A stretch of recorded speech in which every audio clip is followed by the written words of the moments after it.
This episode of SuperQuest Saga is brought to you by RPG Sounds. RPG Sounds is a friendly audio software for dungeon masters. DMs can easily set the mood of a game by adjusting music, soundscape, ambiances, and triggering sound effects. RPG Sounds is an open tool that lets you import and store audio files, making it perfect for implementing your own sounds into your game. With online play, you don't even have to be in the same room with your players to use RPG Sounds. Have them join your audio room and enjoy the immersive audio experience live. The best part? It's completely free. Just search and download it on Steam. There are preloaded sounds that let you jump in and use it right away. One more time, that's RPG Sounds on Steam, or just click the link in the description below. Hey everyone, welcome to SuperQuest Saga, the show where we here on the Dungeoncast get online and play some Dungeons & Dragons. My name is Will Stark, and I shall be your cryptic dungeon master for this evening. Joining me as always is... Josh Freeland playing Sebastian Crenshaw, half-orc, paladin, oathbreaker, paladin, hexblade. That just gets longer every time. Ooh, you have a mini? There it is. There he is. Oh, he's made of metal. Beautiful. I'm your special guest, Jake. I'm playing Persephone Gold Petal, the galactic furbolg druid. I'm Brian, and today I'm playing a space wizard and a rogue named Echo. Indeed. And last time a lot of things happened, guys. You ventured deeper into the giant black ship, the Bellerophon, where you found a bunch of spooky ghosts doing a bunch of like menial tasks and computer work. You guys then found a couple chambers of frozen undead bodies that seemed to be being kept in some sort of cryo sleep. You left all those doors open. You went a little further and you found a ghost line with ghosts waiting to be let into a room for, I don't know, did you guys ever figure out what they were in line for? I don't think you did. No, not what they were in line for. Going in for parts or something and coming back out or something like that. Yeah, they were going in there and they were coming back out with like materials, and they had some sort of card to go through. I don't remember if you guys never got a card, did you? I mean, Echo made that was the Echo cool thing I did forfeited last one. session, I think, was yeah. Oh, okay, you forfeited. Yes, I remember now. I did a make-believe, and it became a reality. Cool. But it's still, no matter how hard I actually want it to be real, it's always going to be fantasy because we're playing Dungeons & Dragons. True that. And then after that, you guys found the disposal vats where you guys awoken some acid ooze monsters in the form of skeletons. I believe you guys fought those. Yeah. It was a scary thing happened to Freeland, I'm pretty sure. Or no. Yeah. Yes, Percy. I almost died. Yeah. Imminent death. Yes. And then the cyber whites, if you will, the frozen undead became unfrozen and began searching for the invader that may or may not have left the doors open. Oops. You guys went invisible and you hid. Then you made your way through a giant door with red glowing lights into the server room, which seemed to be being powered by a flaming skull. Or at least data was being run through that thing. AKA Flame Skull. Yeah, sure. And then you guys made it to a super long hallway where you cut to the right. You found a door covered in weird runes with these upside down triangles of squiggly lines. And then you guys found the janitor's closet with a zombie janitor. The real janitor. And then you guys were getting ready to finally take a rest by summoning a mansion, which is something I believe Jake can do, or Percy can do. It. Is that a Percy thing? Yeah. Echo can do. Yeah. Echo can summon a mansion. Before you get the chance, a voice whispers from down the hall something that I wrote down on the page before this because that was last episode. Where kill yourself. Something. No, it wasn't that. something. Yeah, something. I know you're Dark here. side. Gosh, where did I write it down? Basically, it said that it was impressive that you guys made it this far. They hadn't seen someone do that in a long time, and that they had something that you would want if you're willing to pay the price. And then you heard the door, the one that was sealed with the runes on it. You heard it open from where you stood. And now the three of you stand in this hallway. The zombie janitor is trying to shoulder his way past you guys to do his job. And what do you guys do? And he's not doing his job because he wants to do his job, although he would be doing his job if he was allowed to want to do his job. But he's doing his job because Freeland told him to do his job. That's right. True. I forgot about that part too. Do your job. And he was going to anyways, but now he's really going to. Except for he's not because you guys are in the way. We'll get out of the way. We wouldn't be in the way. I get out of his way. Yeah. All right. I make dexterity save. Let me do the dex save. I can like triple Axel out of the way or something. Dodge out of the way. Oh no. It's a 3, so no. So he begins to it begins to start mopping the hall. What do you guys do? We have to decide if we want to try to rest, because I know we need to rest.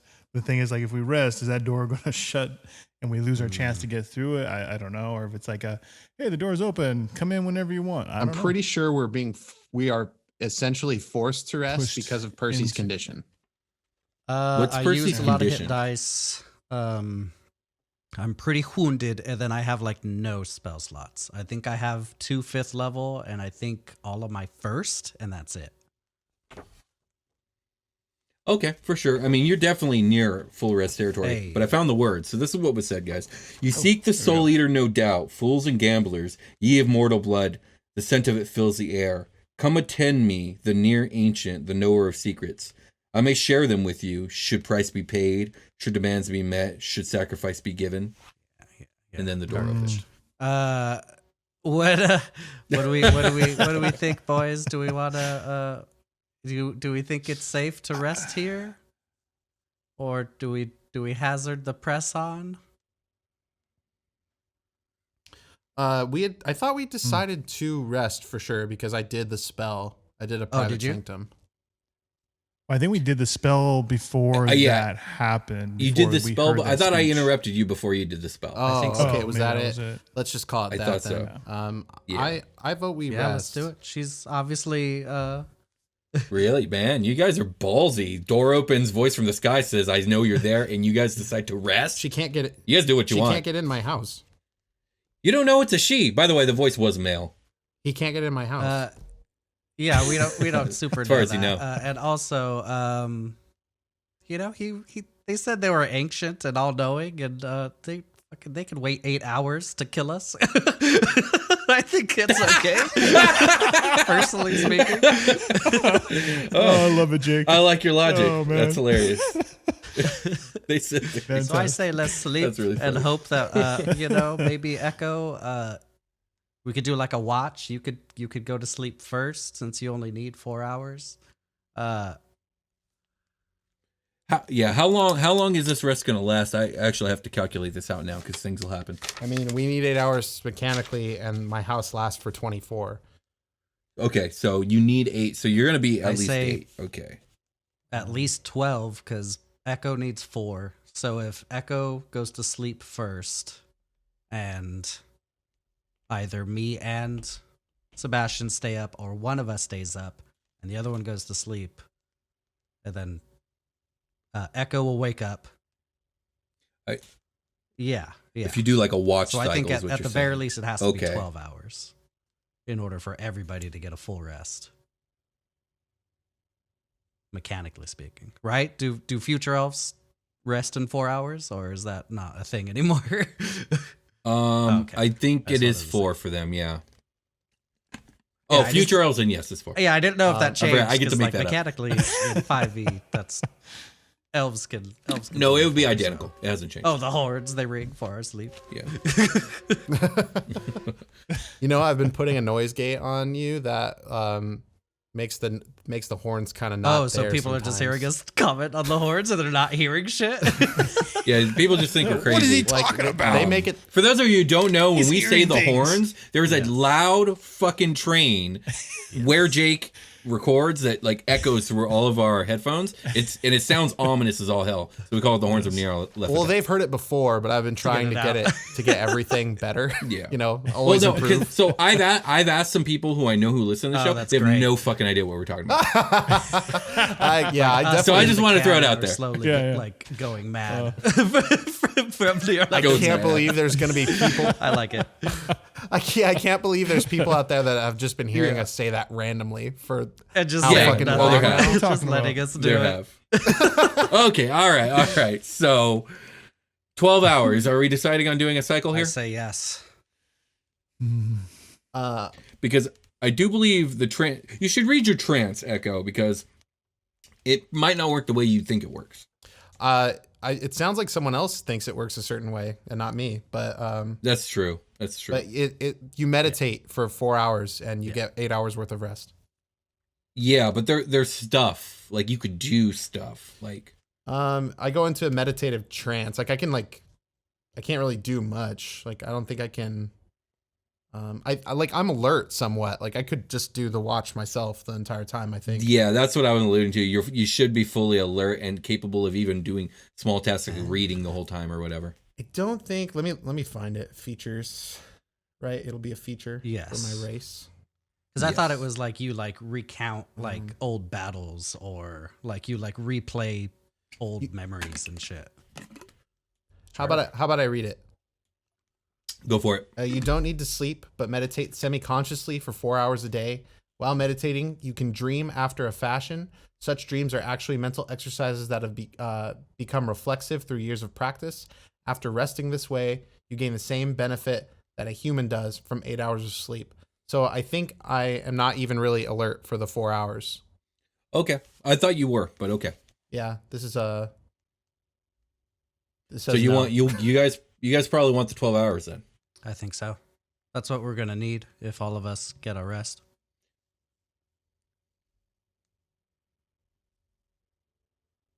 Yeah, that sounds good. Let's do that. Okay. So you guys are going to be here for a full 12 hours.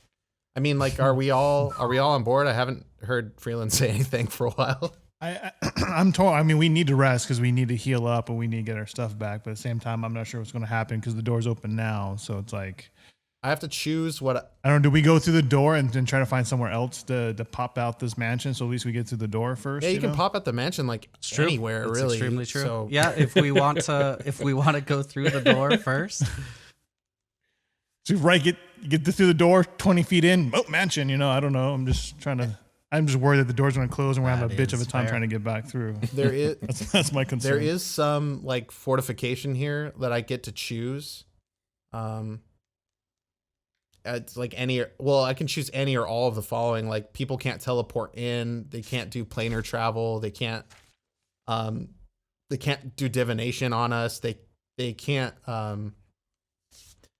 You can choose all of those? Yeah, it says when you cast a spell, you decide what sort of security the spell provides, choosing any or all of the following properties. Super protected. Sensors created by divination spells can't appear inside the protected area or pass through the barrier at its perimeter because it's not just the house; it's like a ward around the house as well. Yeah, and then it says the area is magically secure. I don't know what that means exactly. I mean, I could say you can be pretty assured that you're well protected as you possibly could be.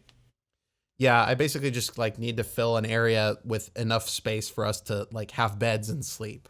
That's pretty much okay. Well, the janitor's hall is looks like 20 by 40 feet. Yeah, I would just make it that. Like fuck that janitor. Well, I mean, he's in the hall now, so he's going to be there for 12 hours. Yeah, he is. All right, so what's happening, guys? Well, that's if we like. I'm okay with going on. I'm good. It's like this is like a Percy thing. I think.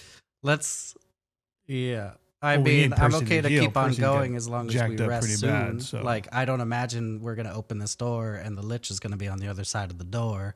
So as long as that's not the case, because if that is the case, then we're fucked, my boys, or at least I am. So if I'm okay to keep on going, if we rest soon.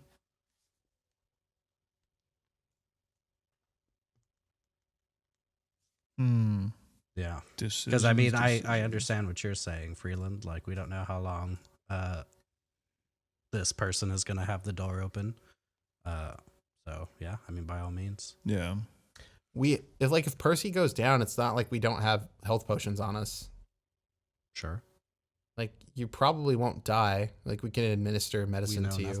You're making a lot of assumptions, and Will's literally laughing at this. Especially if we're not in the middle of battle, It's like. All right, come on, guys. Let's decision time. Let's go. What do we do? Let's go then, B. Ryan. Let's get through the door. Okay. Let's go find a spot inside. All right, let's head to the door. Who's going first? To the door. I will go last. Sebastian will go first. I'll go. All right, Sebastian. Somewhere in between. So you approach the door that you guys passed with the symbols. This is to the west of the room you guys are in now, and you find that it is open. And when you peek into the room, you find that inside is a very open room, 40 by 40 feet, with glowing glyphs on the floor. There are shallow steps leading towards the room's center, leading to more steps that climb to a center dais, standing 10 feet high and 10 feet wide. Floating above this dais is a cross-legged humanoid figure dressed in robes. Dressed in robes that hang loosely from its thin frame. A squarish, pointed shawl is draped over its head, but 2 yellow glowing eyes can be seen through its veil.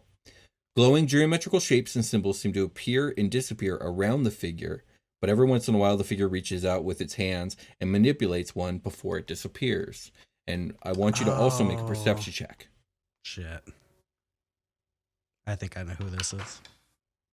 Ooh. 15. 19. Nice. Echo? I didn't know that I was also asked to do this. I mean, you're probably peeking around his shoulder. Yeah. A nat 20 to open up. Nice. Did you really? Yeah. Holy shit. Damn. Okay. I mean, all of you get this, but I mean, Echo really gets this. There is actually... My elven eyes! Ah! There is actually a bit of, not optical illusion, but there's a little optical mumbo jumbo going on as you realize that to this being's back are 2 more beings, and together they form kind of a triangle. And the only reason you notice them is every once in a while, 2 other sets of arms kind of come out from the sides of this creature. And you realize, like, oh, this creature is more than one creature. There's 3 of these guys back to back in here. Okay. Do you guys step inside? Not yet. Yeah. The hieroglyphics, we have no clue what it probably means. No, you don't. Okay, yeah. so if you guys don't immediately step in, you hear one of these creatures say, "You seek the Soul Eater. This truth is.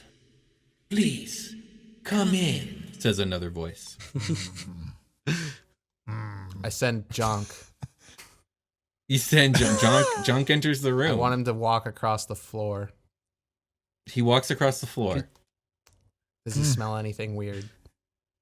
Can he smell magical energy? Then no, I don't think so. If not. I recall Jonk.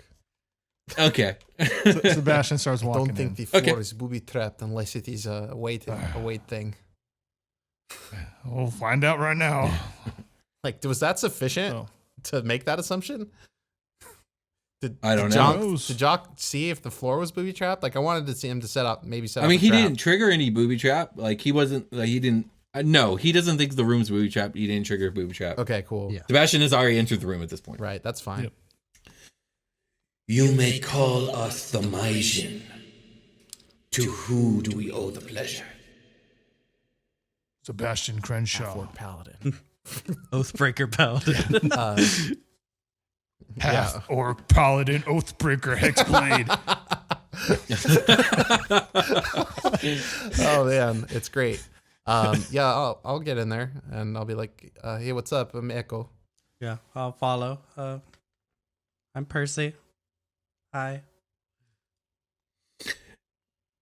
You can only really see from this angle. You can only really see the front-facing one, but you can hear the other 2, and all 3 of them seem to take in a deep whiff as you say your names, and then in unison they say, "You reek of Ramazal's bindings."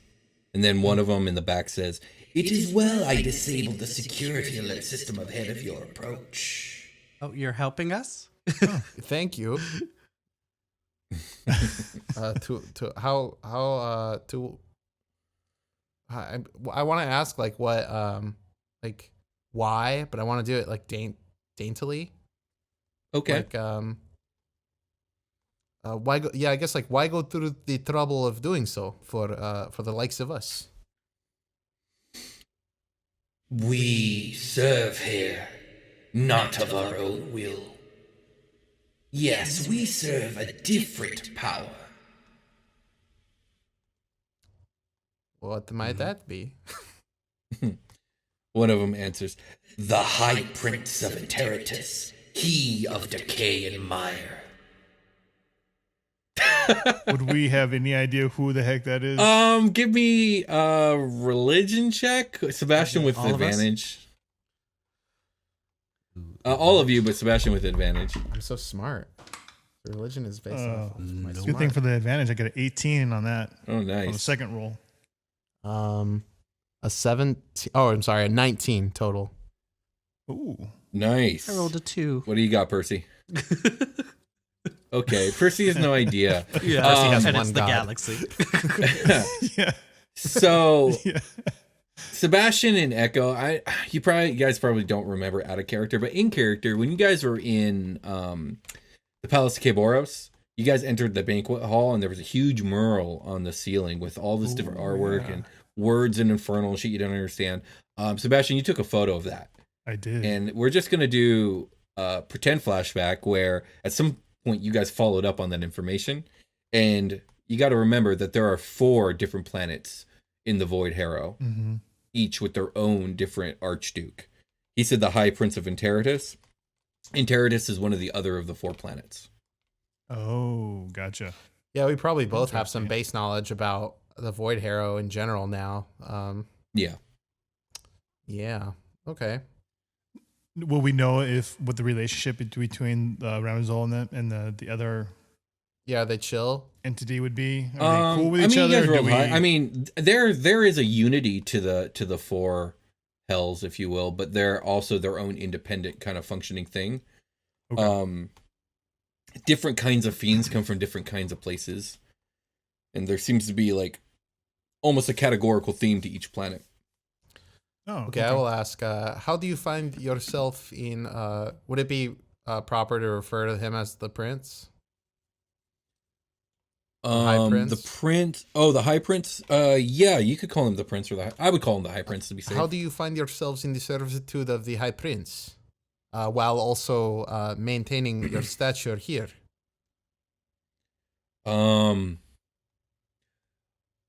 We are and always were and always will be of the High Prince. We are of Interitus itself. Ryoka summoned us here and bound us. We serve her in the interim. I see, and that is what you mean by because they said they weren't here of their own volition, right? Yeah. All right. Well, that's why you're saying that's why they let us in. Want us to. I mean, I'm not saying that. You can assume that, though. I mean, it is logical, I suppose. Is that what I asked them? I'm pretty sure that's what I asked them initially. Like, why help us? And and they did say they serve a different power. So I guess in a roundabout way, they have said that. Then they've alluded to it, definitely. Okay. And they brought us in they were like baiting us, like, we've got something you want. They've said, they know you want the Soul Eater. They said as much. And they said they have information they're willing to give you if you're willing to pay the price. That was before you entered the room. Okay. So what price would you have us pay? Like, I'll just follow up with that. Like, what price would you have us pay to get what we want? The one that you can see begins to smiles widely beneath its veil when you say this. And you can see off the glint of the light that this thing's face is not shaped like a human. It's almost animal-like, and it has very sharp teeth. And then all 3 begin to speak in rotation. You wish to foil Ryoka's treason, a perfidious deception versus friends and demons. You gain to thieve the Bale Soul Eater, device of voracious hunger and eldritch evil. The Majin can abet you thrice, for its own reason and at its own price.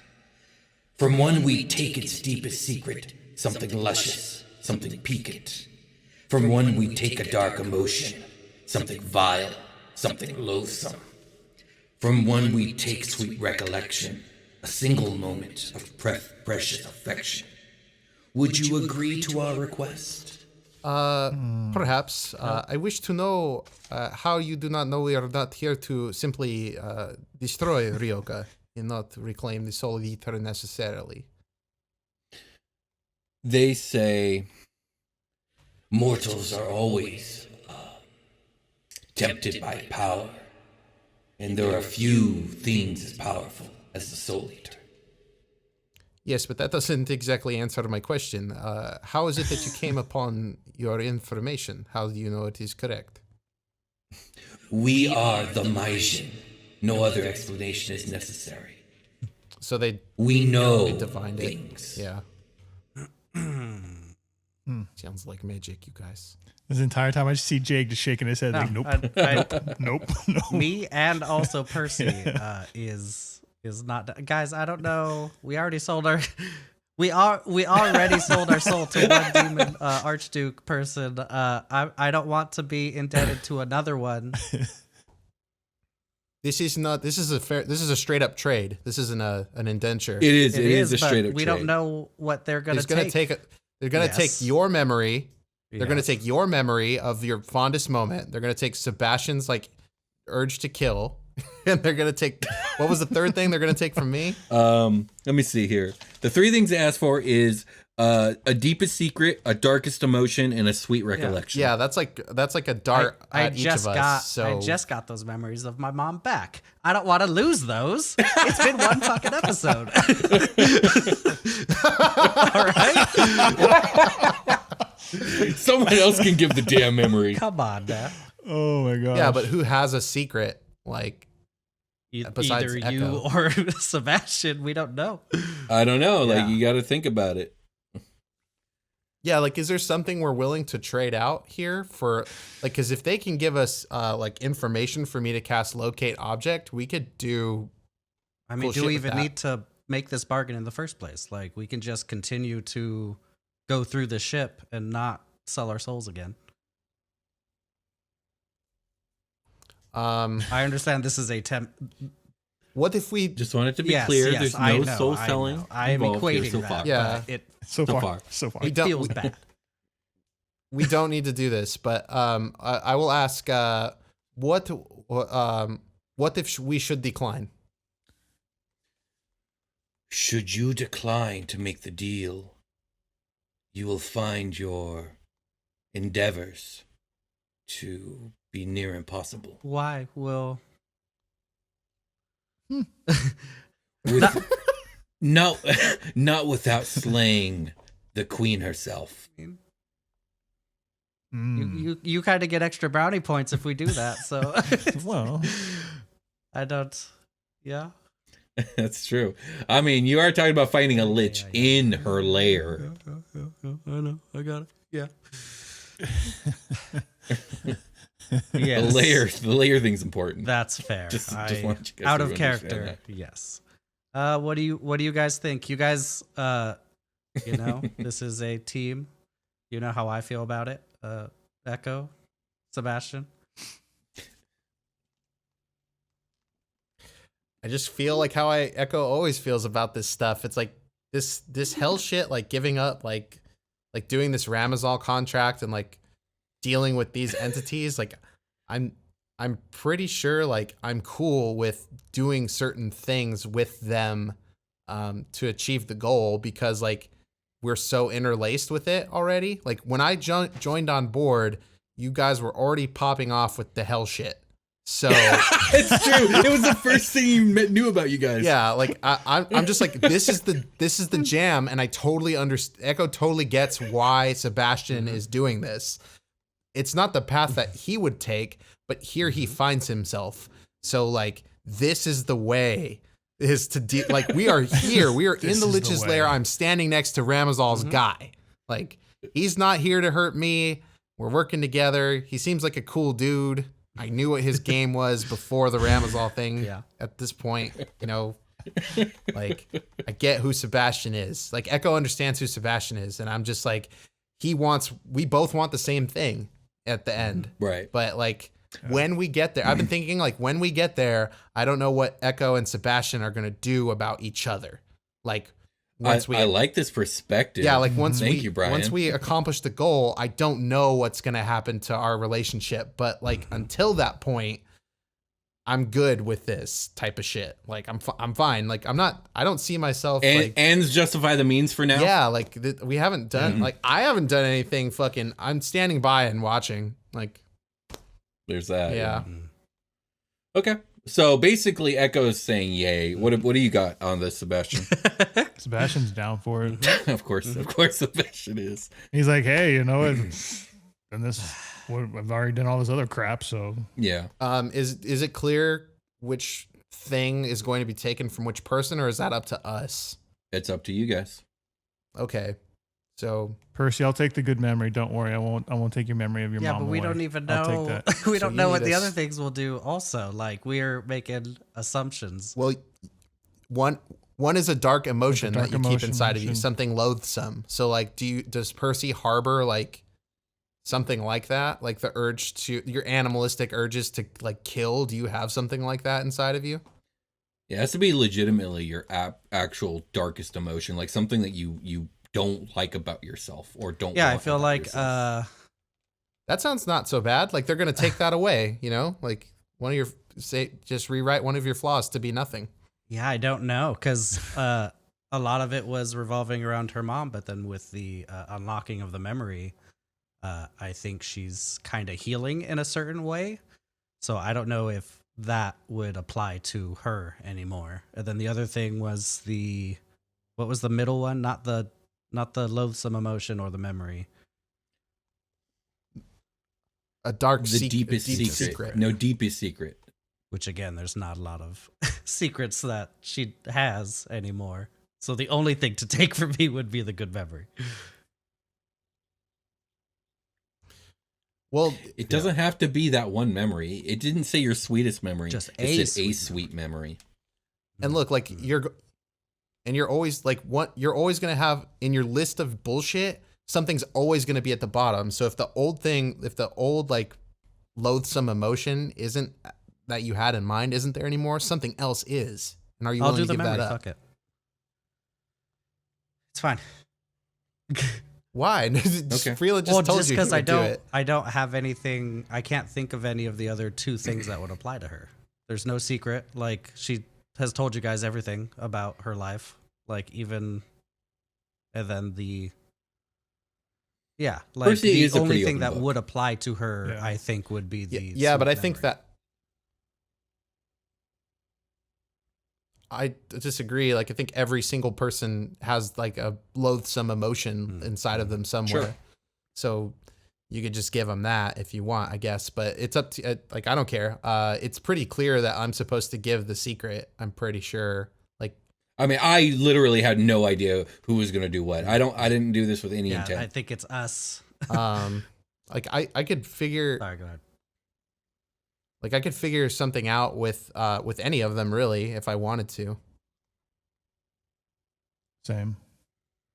Yeah, like Sebastian could give the secret of like his heritage, I guess.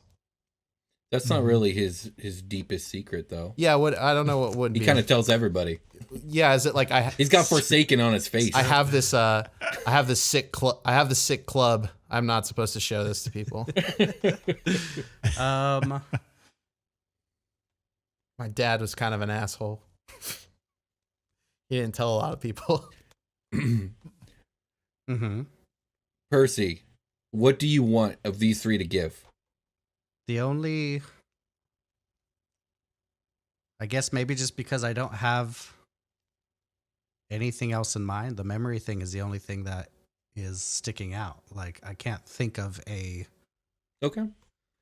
If that's what you're willing to Yeah, give, then that's I what you're can't willing think to of give. any other. So Yeah. Percy takes memory. What about the other two? Echo, did you want to do the secret? I don't. That would be the most painful thing for me to do because I think like it has to do with my people and like revealing their Yeah. location to like a broader sort of audience. Like because it's such a difficult thing to maintain. Like it's well maintained. You know, it can be like the people are loyal to it. So you know, like it's not like something I would want to let go. The other thing is my name. Like that's a really big, like I baked it completely into this character to like never have to say it. So it would be important when it was said. And you know, Fey shit, you're not supposed to tell people your name, and I'm like an elf. So there's that. I could give him my name. Like those two things are like the biggest secrets, I'm pretty sure. Yeah. What about Seb? Does he have anything? Well, did you want to take? I mean, trying to think offhand, nothing's coming to mind. I can think of something. Darkest secret. I think I have some ideas what it could be. And then one was with the darkest emotion. So yeah, I mean, now that I've had time to think about it, I do have a loathsome emotion that she's feeling right now. Yeah. Emotion's back on the table, boys. If that equation makes anything easier. Yeah, I can figure out emotion too. Like Echo is just writhed with guilt, you know? So like does that count as an emotion? Like I think so. Well, it's like, I mean, okay. So Freeland and Sebastian immediately volunteered memory, and now we got emotion for Percy. So that leaves you with secret, which you didn't want. I think I would be comfortable with giving up my name and not like, cause that's just personal and not the like, if it's up to me, if the secret is up to me, I could do that. Yeah. And it's like, it's also breaking the code of the character. So it's difficult, but I can't really think like of any other specific secrets to give out that would be meaningful to like, and not sound like total bullshit that I just made up. Yeah, I mean, truth is imperative here. But that's the thing is, you have a secret you're willing to give up over another, then it's not your deepest secret. Okay, yeah. That sucks. Seb, then. do you have? Then no, I'm not willing to do. Do you have a anymore. more applicable secret? Because it would have to be either you or I to come up with that, and yeah, I don't really know. You got one, Freeland? I think one on the top of my head, if I would. Okay, so that's something that there's something I've considered about my backstory, but I haven't made the decision about if it's canon or not. Okay, yeah. Well, so I don't know if I want to. Okay, well, I mean, we got to make a decision, guys. People are listening, so let's final call here. What are we doing? I'm gonna volunteer emotion. Okay. Echoes on emotion. Then I guess I can do. If you have a secret in mind, Freeland, then I could do. I have one that I guess I'll just because I can't think of. Wasn't sure if I was going to do it yet, or if I was going to do it. So he's about to dig deep. So do you have Get ready, everybody? Do you have a memory though? All right, here we go. Let me just say that because I can do the secret. I have one. I could do either one. I could do either one. Yeah, I have one that is on board. So if the memory is easier for you and it doesn't have to affect your backstory like that. I think secret would be the best for Percy because your deepest secret, like you just said, you're pretty much an open book. So your deepest secret is like way less meaningful than other people's. I guess we'll find out. So like giving it up is yeah. Well, yeah. I mean, I'm not saying it's meaningless. I'm just saying like the weight of it might not be as critical. Okay, Sebastian, Percy, you guys got to decide which one are you taking.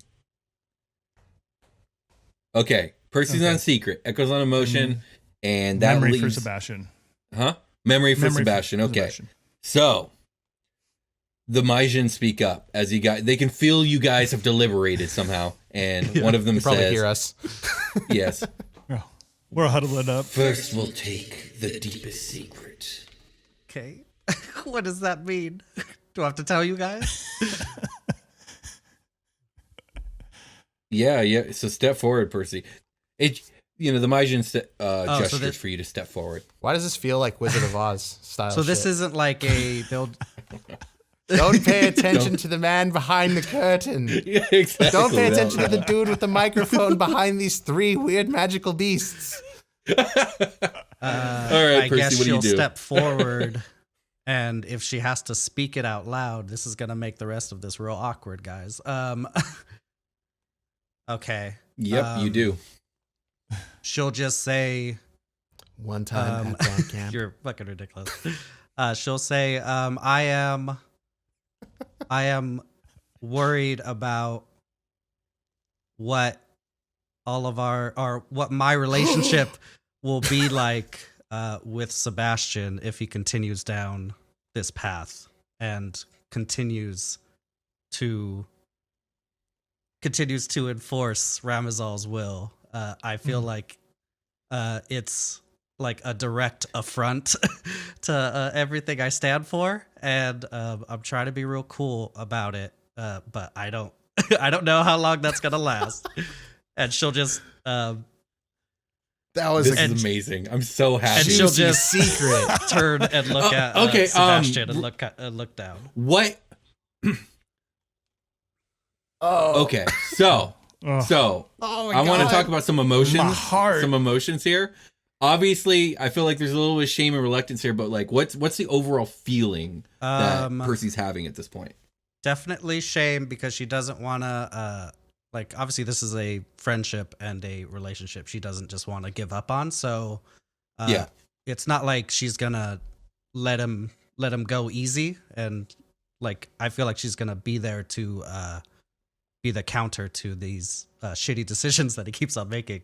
So if that's being like his Jiminy Cricket on his shoulder, shame, but then also shame, like a determination, right, and like a hope, guilt, anxiety, and hope, determination. So there are negative, but as you're feeling these emotions, and as you're speaking and as you're feeling these emotions, and you know, like the spotlight's on you right now as you're making this big confession, the three Meijin begin to like inhale, and like you could, it feels almost like they're feeding off your emotion. They're salivating. It's delicious to them, and they're sucking it in. Now they don't take it from you, but like you could just feel them like tremble with the pleasure of like making everyone feel these emotions. They nasty. I hate them.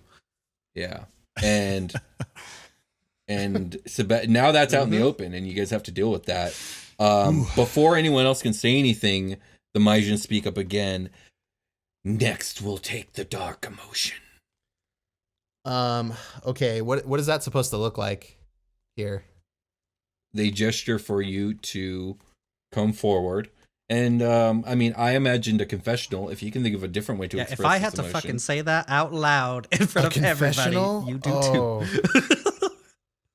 It's gonna be some bullshit. This is tough because this is gonna be like hard. This is gonna be hard for Echo to convey because of the nature of it. But with the things that have happened in Echo's like backstory, his past that he's like dealing with now, like, you know, very reluctant to even open up to you guys at first, even though you were so inviting. And part of that is like he fronts like it's his code, and it is, but it's also like, I don't want to talk about it because it hurts, right? So it and those dark emotions that live inside Echo are born of that, like his post-traumatic stress and like the reluctance to open up and talk about it and deal with it. And it's something that I've been planning to kind of do with the character on the side of this, you know, main story, you know, my little subplots that I kind of do into the show. That was going to be it. Like, we could still do that. As a matter of fact, this might be able to play into it. Yeah. So you don't have to like reveal all necessarily. It's more about like revealing how you feel and why, and then you internally feeling it yourself. Well, here's the thing about it is I think Echo is not in a healthy place about it. So he's going to say some things that sound bad, like out loud. Let's hear it. Let's go. Yeah, just okay. So it'll just have to reflect the way he currently feels about it. So it'd be like, I hate myself for leaving my comrades and my love and not dying with them. And I hate myself for what I did in its wake. And not a moment goes by where I am not attempting to reconcile this at this point. Now that I'm done running from it, there is not a moment that goes by that my every action is to make right my wrongs. So yeah, I can just feel like I can see as you're speaking, like that tremor in your voice, that like you're getting really like fired up, angry, sad, the whole deal. And the Meijin just start losing it, and they're whiffing it in, and now they're even like rah, rah, like growling and barking almost like dogs. And you feel that emotion emerge to your surface, and usually you're able to like stuff that back down, like compose yourself. And right now you're struggling to do that, as it feels almost like they've drawn that emotion out to your surface, and now you're being forced to deal with it right now in this moment, and you're not sure what to do with that. But they eventually calm down, and finally they say, "Finally we shall take the sweet emotion." Oh, the memory. Oh yeah, sweet memory. Sorry. They're drunk off the emotion. They don't know what they're saying anymore. Like, I can't fucking stand up anymore. I feel like I just finished 11 a.m. brunch. Too many mimosas. The mimosas of your pain. The mimosas of your pain. Sebastian, step up. What's your sweet emotion or your sweet memory? What's your sweet mimosa? Ooh, my sweet mimosa. So he steps forward. My memory from my childhood is of my mother, my father. The one time I actually remember them being happy together. We were on vacation out in the fields. Don't know exactly where. Just I remember them laughing and playing with each other, like pushing each other around and just having a good time. Only time I ever remember seeing them both smile at the same time. It's something that it's always stayed in my mind, knowing that there was love there at one time. Even though I don't remember it very often, I do know that at one time they loved each other. So as you speak this and you feel the warm emotions, the positive emotions that this memory gives you, they again begin to inhale and like feed off of this emotion. And this one's a little different from the other two.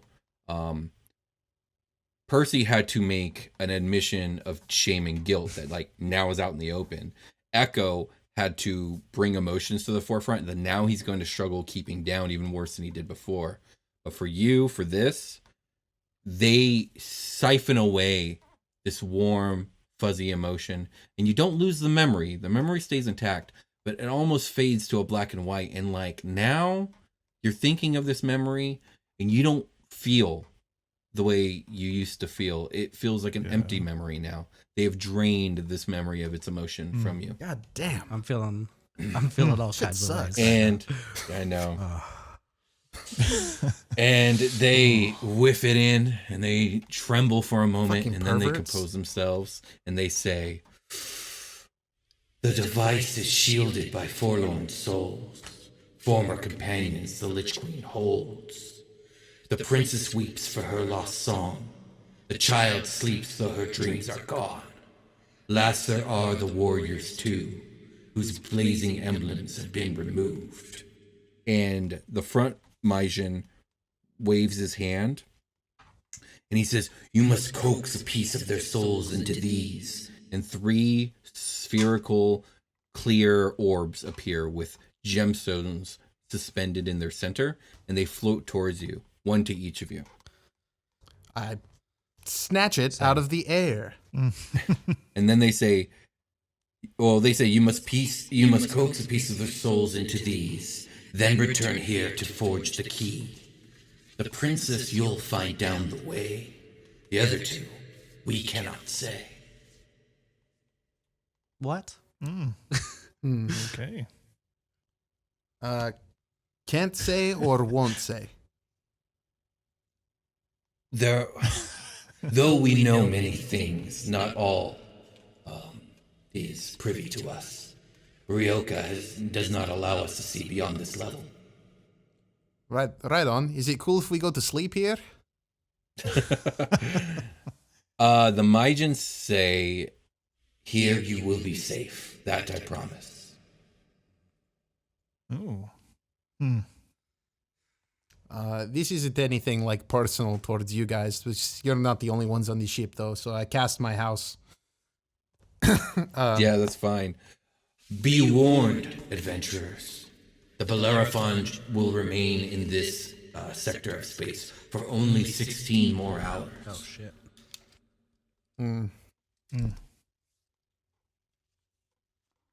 Yeah, but now we don't have to like do a full watch. I'm pretty sure. Yeah, true that. Do your thing, guys. What's going on? It takes 10 minutes to cast my house. So like, I'm asking permission to cast my house. They said it's cool, so I'm just gonna. Yeah, they did. I'm gonna cast. Well, it's not my house. This is Mordenkainen's house, but You're just gonna borrow it for a Yeah. while, right? well, it's I bought it. Yeah, I bought it. Bought it with magic. It's a time. It's a timeshare. My name's on the slip. Yeah, it is. I'm using timeshare hours. It's like it's like something about trading spell slots as needed. If somebody else is in there, I can boot them out if it's an emergency. Yeah, I do that though. It takes 10 minutes. I'll make it as big as we need it to be. It's gonna do all the stuff. So I guess I make it foggy in here. I was like, a fuck you to these guys. I don't know if they care. You do notice, okay, yeah, the fog is a good one. The fog rolls in, and then you notice that all three of them up above their little 10 foot by 10 foot dais, the fog seems to come up against some sort of invisible force field, as if they're being kept in some sort of like magical glass cube. Oh. And so it washes all around them, but doesn't get up in their business. That's cool. I'll cast my spell. I'll just ask these guys, like, what if we were to release you from your bonds, would you agree to help us defeat the Lich Queen? If you could release us from our bonds, elf, that is the first task we would have had you upon. Cool. I see. But releasing the Lich Queen from her permanence here would do the trick? Yes, that would. What would you give us if we were to do so?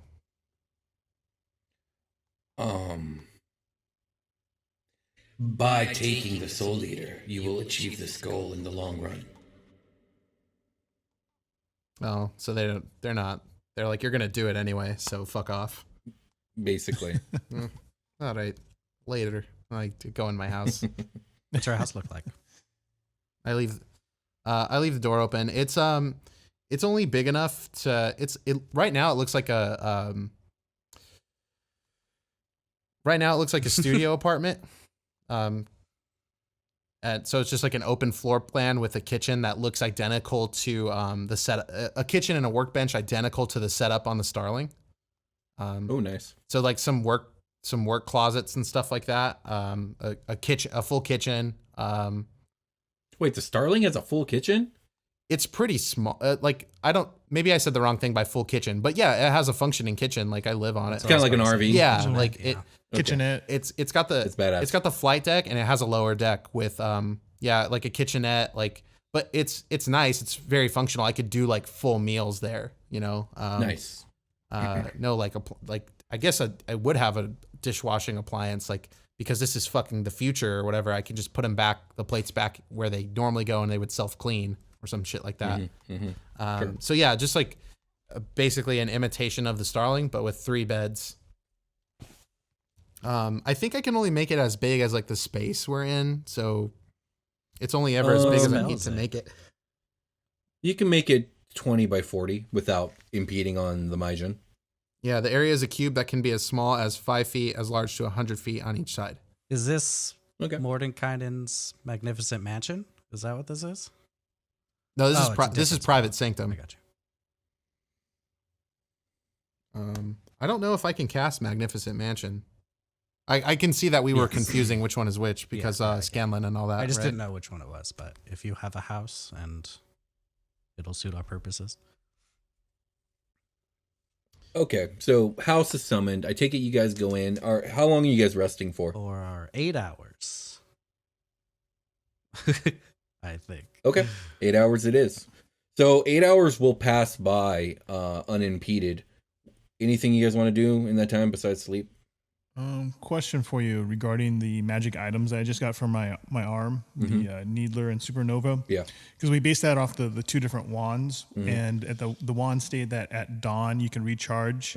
So I don't know how we want to play that because there's never really dawn. It's basically just once every 24 hours. Okay, so I would be able to try to recharge them now. Roll a dice to recharge them, or it would take 24 hours. No, when's the last time you used them? No, the fight with the bone claws or whatever. That was barely like a couple hours ago. Okay, yeah, because it just says every day at dawn you can try to recharge it. So yeah, so that would be once every with 24 hours from the initial use. Yeah, okay. we'll say that. Yeah. Okay, cool. Before we go to sleep, I'll find how do our are we just on cots, Brian or Echo?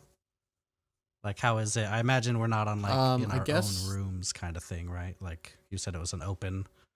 No, yeah, open floor plan with 3 beds. I don't even know if I can do that type of shit. Like the way I described the inside, I didn't see anything about that in the spell's description about making it. It's just like an area, like a safe, like a literally like a cube with a door. So we would have to have bedrolls or something on us in order to sleep. I imagine. Yeah. I mean, you could sleep on the floor. I just didn't know how. Basically, I just want to go and talk to Sebastian before we go to sleep, and probably Echo too. Okay. I don't see any problem with that. Yeah, I don't think. I mean, if you let us flavor it like that, Will, I don't see why not. But I don't think. Totally I think fine. I'm doing something that is not part of the parameters of the spell. There's beds inside. Yeah, it's okay, cool. Yeah. All right, sweet. That's yeah. dope. I'll just go. I'll walk over to Sebastian before he goes to sleep, and I'll just say, I was gonna talk to you about what I told the Meijin. Probably when we went to sleep, probably now. So it wasn't gonna be a secret for that much longer, and I know it sounded negative and everything, but I just want you to oh jeez. And I'll put my hand on his cheek and I'll just look him in his eyes and I'll say, I just want you to know that I'm not gonna give up on you, and I'm not gonna let you go down this path without a fight. You are still as good a man as you have been this whole time. I'm just worried that one of these days the ends aren't going to justify the means, and you're going to lose yourself. Ooh, you can actually see in Sebastian's eyes, just that rocked him to the core right there. Seriously, because you got fear in Sebastian's. Yeah, because Sebastian always feels like, he's in this world. There's not many people. There's no one that really cares for him deeply. There's all just acquaintances, and he's just kind of going on this thing on his own, and no one will care what happens to him. So hearing this, he's just taken back, and it's almost like he's a little teary-eyed, and he's, thank you, Percy. I appreciate your support, and I really don't know what path I'm going on and where it's going to end. I know you always have my back, and you are my family, and I appreciate everything you do. And I'll give him a hug. And a little big hug, little kiss on the forehead. Big hug. And yeah. Never forget I'm taller than you. And I'll turn to Echo afterward and just say, the same goes for you, Echo. I know it's been kind of nonstop since we started this, and I know you have your own issues, and you're going through. You'll have your own journey, and you're going through your own stuff. But I'm here for you. We are here for you. And if you ever want to talk, we're here. And I'll just kind of put my hand on his shoulder, I don't want to just hug you without. Echo just kind of has a sort of a blank look on his face right now. He says that, yeah, thank you. And he goes to bed. I understand. Ooh. I totally understand. Yeah. Yes. All right, guys. Is it bedtime? Bedtime. Okay. Everyone to bed. Echo's up first. Obviously, he only needs 4 hours. But yeah, 8 hours will pass uneventful. You guys are good to go. Go ahead and recharge. I believe it's half your hit die on a full rest. We haven't really been doing that, but we also haven't really had a reason to not do the full one. So I believe it's half your total hit die you can recharge. Damn, I thought it was all of them. That's like a rule I don't know about. Yeah, it's every full rest. It's supposed to be half your max total you can replenish or whatever. I think D&D Beyond will take care of that for you, right? Yeah. And maybe I am misremembering. It's been so long since we bothered. Up to 6 hit dice, 6 spell slots, arcane recovery. Nice. Okay, I'm gonna take a long rest. All right, cool. So let me know when everyone's ready, and then we will continue. Yeah, it feels so good to press that long rest button. Yeah, I am solid. All right. Oh yeah. It reset my hit points though for some fucking weird reason. Cool. Like it took my hit points down to 36, so I had to just change them back to what my hit points were. Yeah, don't know why. That's weird. I have interesting. I have 100 hit points now. Nice. Yes. All right, everyone ready? Yep. Okay, you guys exit the private sanctorum or whatever it's called, and you're back in the Meijin's lair, and he's just being there, being a Meijin. Being a nasty boy. So its technical thing is like one, it's one creature, but it's like 3 creatures. Give me some sort of Arcana lore. Okay. I mean, I saw it really good, right? Does that help me? Yeah. Yeah. I rolled another nat 20. Rolling hot. Holy shit. Jeez. Okay. These creatures, they're not usually referred to as one creature. They're each what is called an Arcanoloth, which is a type of Yugoloth, which is a type of fiend. Specifically, these are like fox people that specialize in magic. These 3 do appear to be referring to themselves as one entity. You're not sure what that's about. It might just be some sort of sibling bond. It might be some sort of psychic interlink. You're not sure, but that's how they're referring to themselves. Yeah, so the you said the princess was straight ahead? Or you will find the princess down the way. And the front one gestures to the east. And how do we get a piece of their soul? You must coax it from them. The princess longs for her last song. You must fight it. Each one of the forlorn souls is broken. You must help heal them. Got it. Okay. Cool. Do we want to eat breakfast? Oh, I could make a kick-ass heroes feast if you guys are up for it. Yep. Hell yeah. If you're going to do that, please leave this room. I do not want food all over my glyphs. We didn't even have to ask. Like We could could, just do it yeah. in the How about sanctum. before we? Oh, that's true. before Okay, you guys we go back in the sanctum. All right. Yes, okay. yes. Let's fast forward this a bit. You guys go and you do a hero's feast. What are the benefits of that? You guys get what is it? Immune to poison, immune to frighten, and wisdom saves are at advantage. My 6. Okay, and that burns what slot? And you guys get Ooh, 2d10 goddamn. Okay, nice, though. HP as well. Temp HP, but Temp? the max also increases as well. Fuck. Oh, interesting. Ooh. So you guys get 16 extra hit points. Nice. So get your guys' max to 16 months. Alrighty. So Cool. you guys eat hearty. You're ready to party. And what do you guys do now? To the princess? Did you have? I thought you had Heroes Feast flavor you wanted to bring to the. Sorry.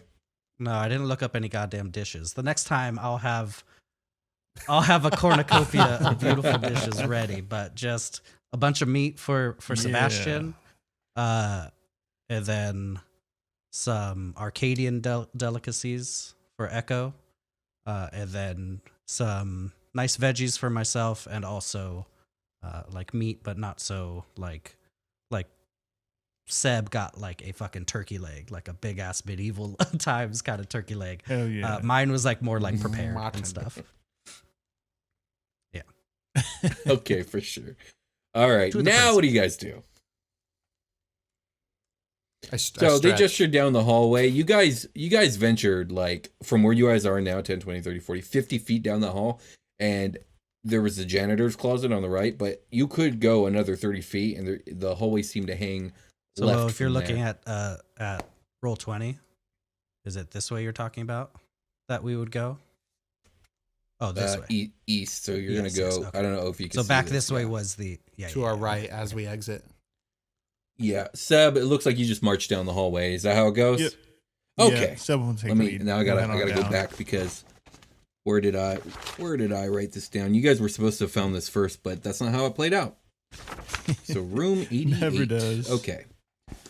So the long hall comes to an end and turns north.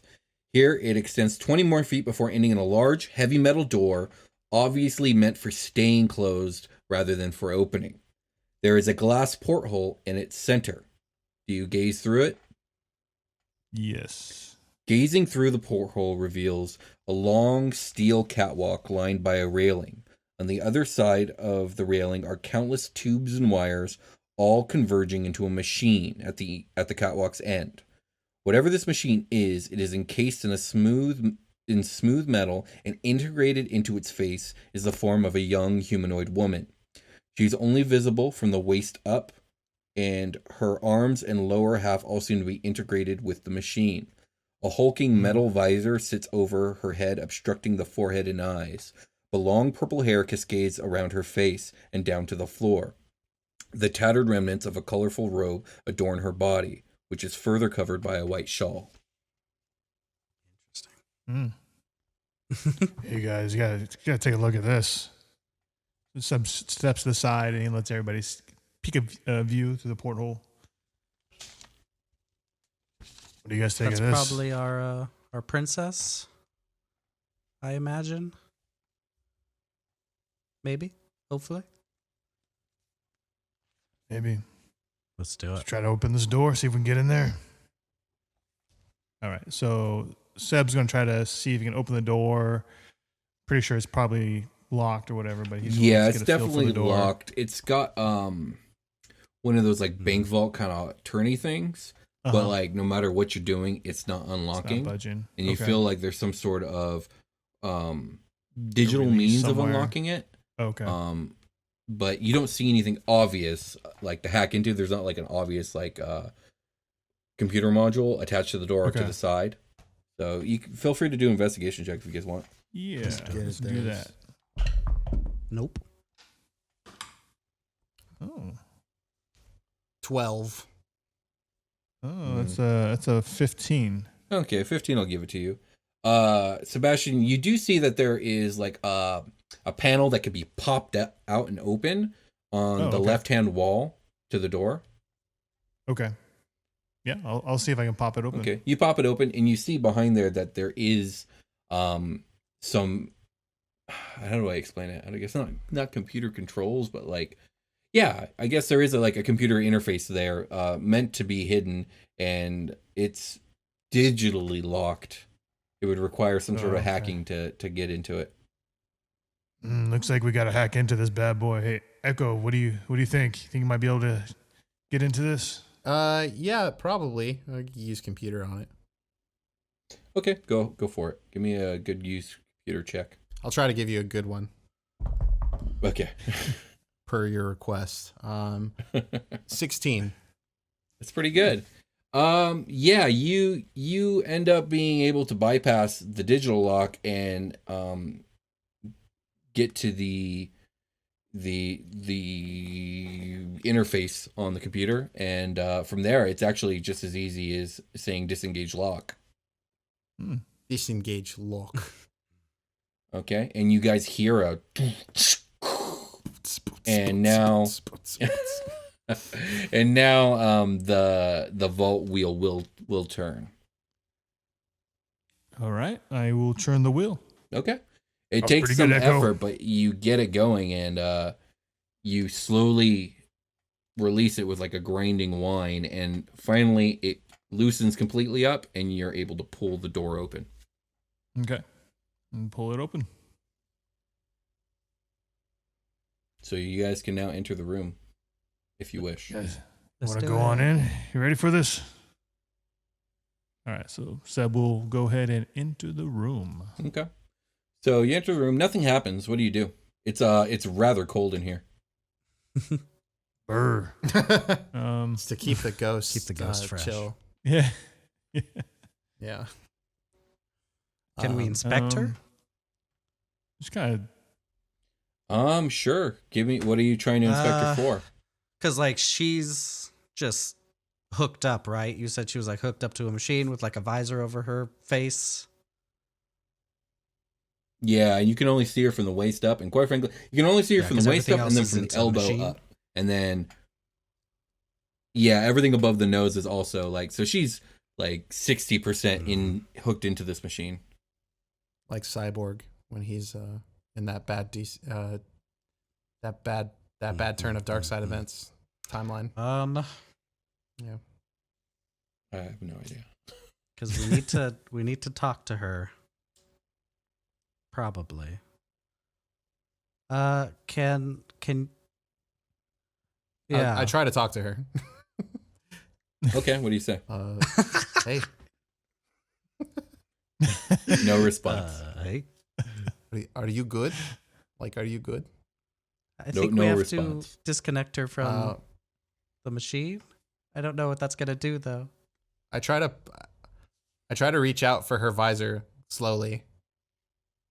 It's okay. When I say visor, it's not really a visor. It's just the machine. Like, oh, she's not playing the fucking Oculus or whatever.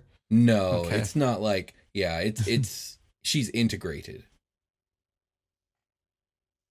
Can we? Are there any computer controls like onto the side, like any like interface on the side of her or anything like that? There's no computer controls or anything like this. It's like how do I explain this? It's less like digital age stuff in here. It's almost like industrial age.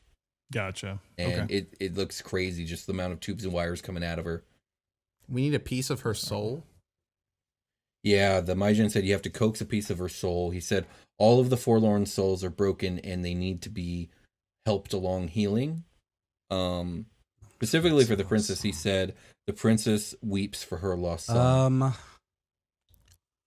Song, not son. Song, yeah. How? Because I would like to try. Would I know after the druidic session I had with Rohorn? Would I know how to sing the Song of Remembrance or the Song of Grieving? You definitely, yes, you absolutely can. Be warned, this song is almost like a freaking weapon. It's going to set Sebastian and Echo off. I'm going to cast message and point at the construct or whatever this is in front of us. We could just call her the princess. The princess. But, I will point. What does message do? You point a finger toward a creature within range and whisper a message. The target and only the target hears this message and can reply in a whisper that only you can hear. I like it. Go for it. I hear you're missing your. I hear you. You wish to wait. What is it? Like, I want to say it right. Like she weeps for her lost song. I hear that you weep for your lost song. Is that it? That's all you say? Yes. I mean, I can cast it a bunch. I'm trying to create a dialogue. You definitely hear. So you hear. There's a pause, and then you do hear a whisper back. Yes. Yes. What can you tell me about it? I wish to help. Okay. So there's another long pause, and then this is what you hear. Please return my guardian song to me.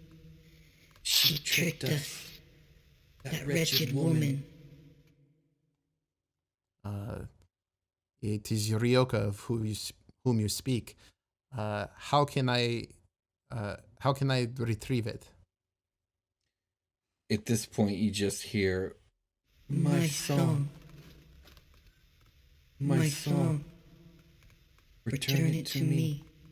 And then you see water start to come out from under the visor thing as she begins to weep. Oh, dang. I didn't mean to do that. You guys are just hearing Echo like whispering into his fucking hand. Can't hear what he says. And she just starts crying. Like, what the hell? She weeps for her. I just shrug. I'm like, she weeps for her missing song. Like, what do you want? I ask her about it. She starts crying.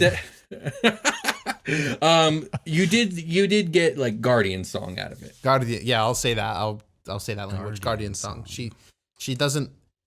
I ask her how. She just started crying. Would that ring any bells with us? Like, is that like reminiscent of anything? No, nothing you can think of off the top of your head. But you do key in that. That's a key characteristic. So maybe that's something to look out for later. Song thing. Got you. Mm-hmm. Guardian song. I'll just tell them I have something that Rohorn taught me when I was meditating last. I could try it, but maybe you boys should like not be in the room with me in order to not have another like mind meld. Echo kind of perks up. Like, you spoke with Rohorn? Yes. Oh, on yeah. On the galactic spheres, the spiritual spheres. Spiritual spheres. Did. Yes. He helped me. He helped me learn something about my past that I had previously forgotten, and maybe I could do it again to help our princess here. Echo knows about the songs. Like, he's in part of that culture, so yeah, you're not totally ignorant. Yeah, sure. like I'm not doing them, but like, do I know like if that will work? That's a good question. Give me a wisdom check. Okay. I'm gonna roll a brand new die because I never fucking roll wisdom ever. A flat 10 on the die with a +1 to wisdom. I'll give you something. I mean, this is the song of remembrance. This princess does not seem to have forgotten shit. She's just really upset about it. Okay. Like, I'll just tell her, like, I'll tell you, I guess, Percy, like, I think the song's kind of like, you know, like a key for a keyhole, and also she's obviously already grieving. Sorry. I guess I'll ask Percy because I don't know. Like, did he teach you the Guardian song of which she speaks? No, he just showed me a song of remembrance and a song of grieving. So maybe if she hasn't forgotten it and she just like wants it, it might be two different things then. Yeah, man, I don't think she'd forgotten shit. What she did say was that Ryoka tricked her and took it. Yeah, maybe we should just kind of press on, and this is like like an indicator on our mini map that we'll have to come back to after we like kill like this secret boss over here. We kill them, and then we get the nice little key, and we bring it back here. Yeah, we're accumulating little. It's like little you guys points. know me. Yeah. Okay. You know who fucking knows is that fucking fiery skull. They fucking know everything about these places. That would be an interesting twist.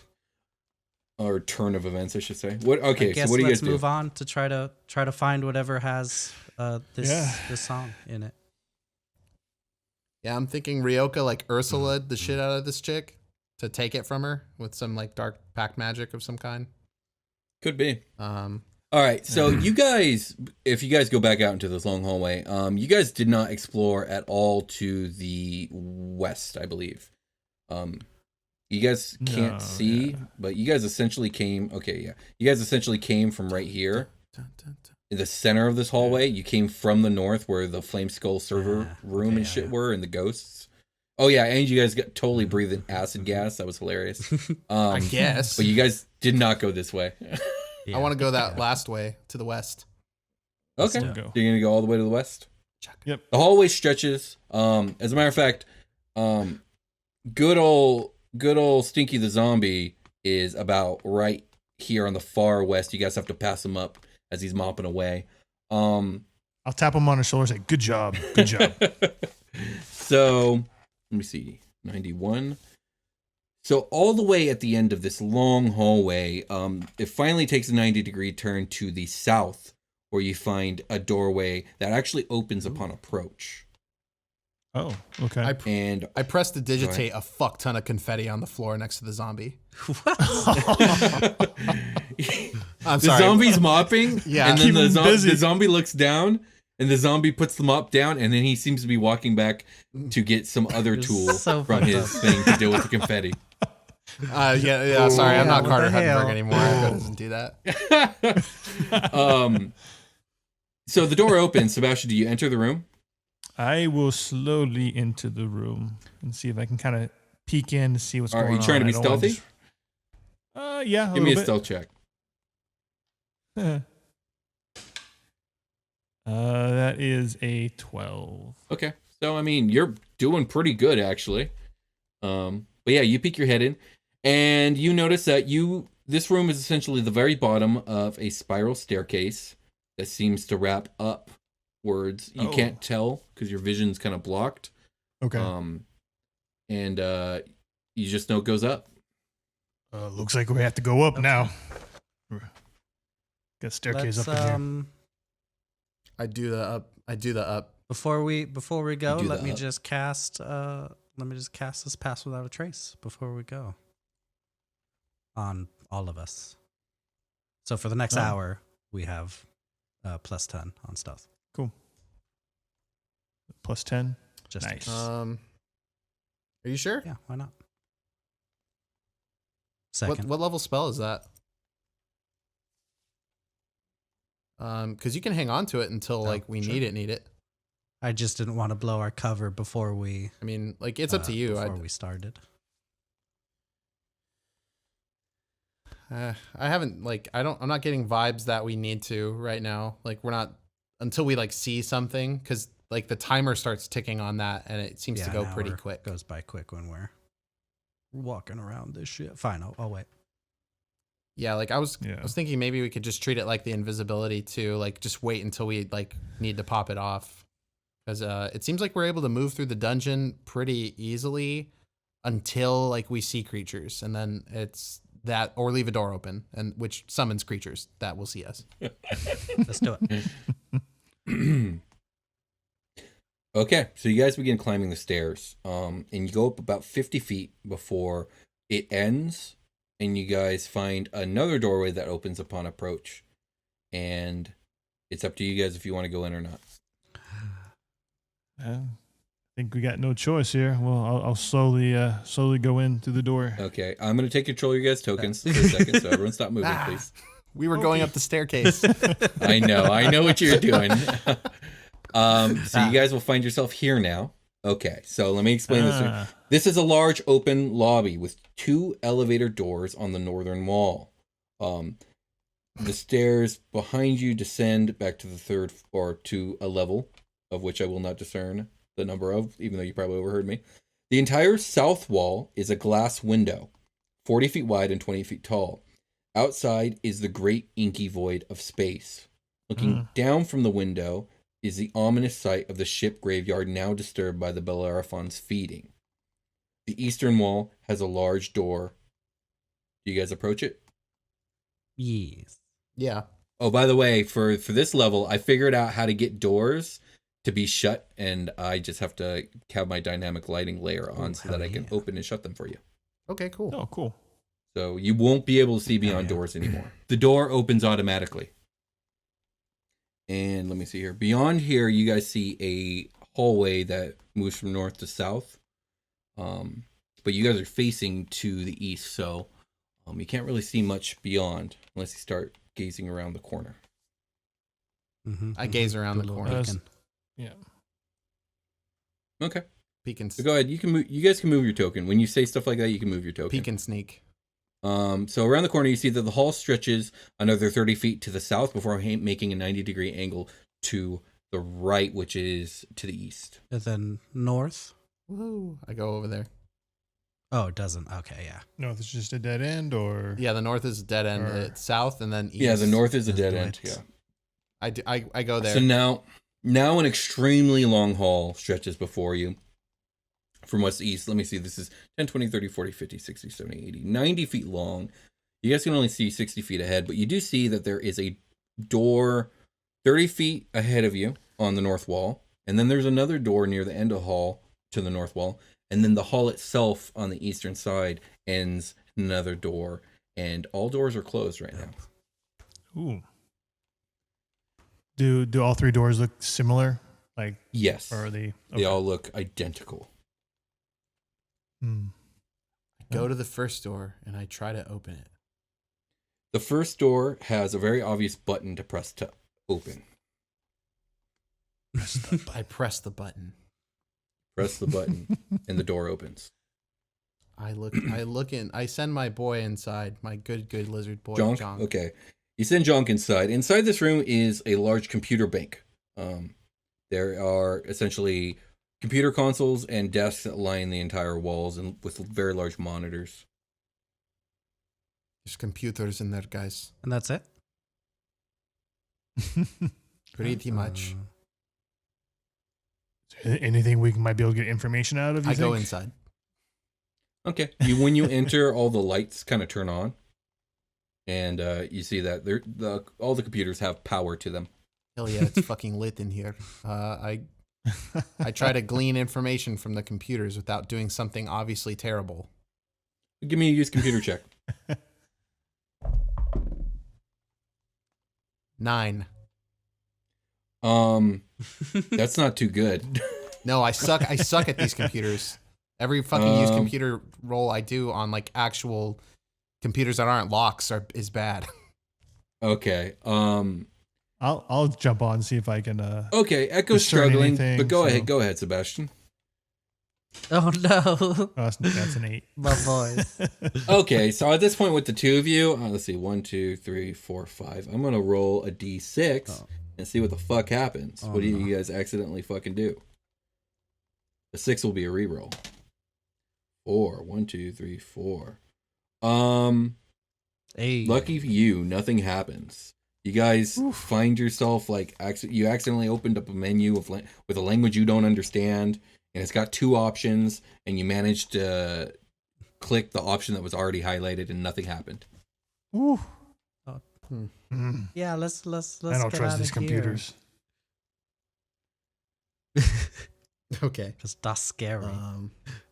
I go to the next. I repeat what we just did at the next door. Okay. Go ahead and walk out to it and move your tokens. These doors do not open upon approach, nor do they have any type of opening device or module connected to them. Mm-hmm. Echo, can you look at that shit real good? The door? At what shit? Because you said there's no opening mechanism or anything. Yeah, it's just like a flush door is what I'm getting, right? Like I'm up on it. Will, do I see anything else besides a flush door? No, there's nothing you can interact with that you see, like without a check.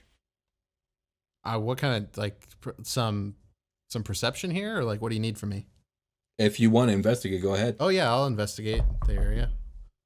18 plus 9. Okay, this is very good. Ooh. These doors seem to be on some sort of remote system.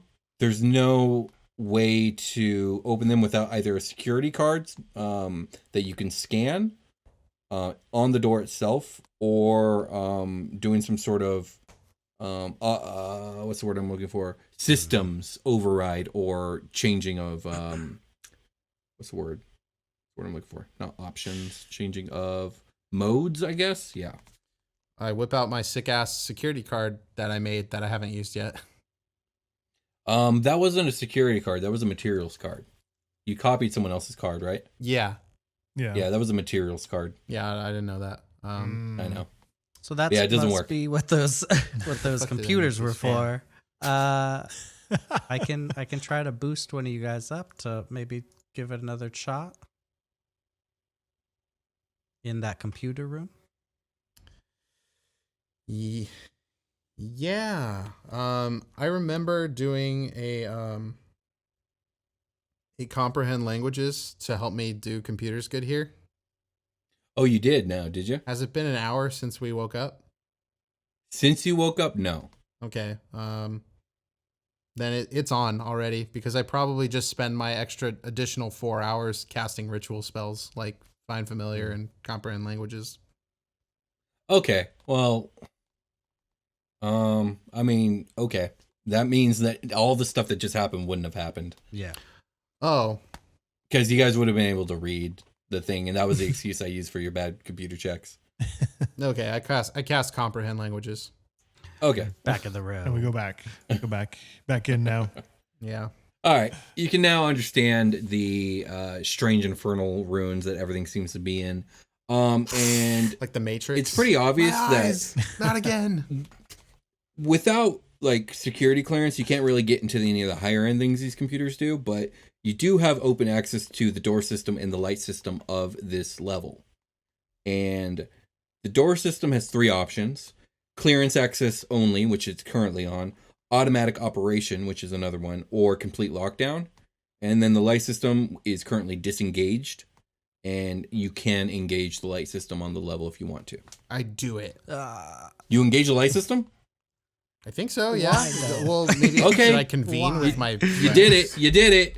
All the lights turn on in the hallway. No one's dark vision matters anymore. Doom, doom, doom, doom, doom. You guys can like hear it happening. And yeah, lights are on. Feels like a dead giveaway. I turn the lights off. But now we can see. Lights turn off. It's a power surge, is that, Hey, is that sure, better? it happens. Are you guys cool with that now? Is that fine? I mean, I'm good. Yeah, what has been done has been done, my friend. I guess we'll see the consequences of these actions. Yeah, I guess I did it. Yeah, I feel like I gotta roll with it now. Do I want to turn the doors open or to automatic or whatever it was? Yeah, it's automatic operation. I do that. Okay. So you hear the computer make some noises that I won't describe, and you're pretty sure that the doors will open upon approach now. Ooh. Which door do you guys approach? The one on the north side, which is we get first. You guys open the door on the north side, and it opens, which I will reveal to you now, because another thing's going to also happen. All right. So you guys can see a hallway stretching before you into a room that opens up wider. But before you have a chance to do anything, you hear something really big and really heavy from this area behind this door that you can't see beyond. Like of a large machine, like going as it's getting closer and closer and closer. And you guys got to figure out what you're going to do, but we'll do that next time here on SuperQuest Saga. If you like the show, if you like what we do here, please like, subscribe, and comment. Please leave an iTunes review. What's coming can't after tell you us? how much that helps us. Spread the word. Tell your friends. We really want this show to grow, and we can tell how much you guys enjoy the show, and we love doing the show. So, help us out a little bit. Anything you guys want to add to that? Yeah. Thank you. Said it well. Thank you, everybody. Thanks for listening. All right. We'll talk to you guys next time. Thanks and bye.